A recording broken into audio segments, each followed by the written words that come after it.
жақында бір таныс жігіт жаңағы приорасының андай свиттер бар ғой, галогенный который свиттер жыпылықтап жүреді ғой қалада, бәрі қосылған приора, чпылька деген машиналар қазір уже кубиктарға өше бастапты солар.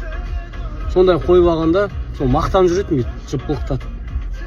Сосын бір күні айтады, блин, осылай ГАИ ұстап алды, жәнегіні алып қалды, соған штраф төледім дейді, соған қосқан үшін дейді. Мен айтамын, сен енді оны білдің ғой деймін, заңсыз екенін. Иә, білдім дейді. Онда неме қостың деймін де. Оны келіп алып, жәнегі маған келіп, сотрудниктар жаман, жәнегі алды, оформлять етіп жерді, бүйтті, сөйтті. Сонда өзі ше, ол өзі білді де, ол заңсыз нәрсе екенін. Ол болмайды. Енді жолда жүргеннен көресіңдер ғой. Шынымен де енді көп нәрсеге зиян келтіреді. Жолда келе жатсаң, жыпылықтатып, анан алдына салып алады, оны артына кейбіреу үстіне салып алады. Заңсыз екенін біле тұрып, соны істейді де, одан кейін ренжиді.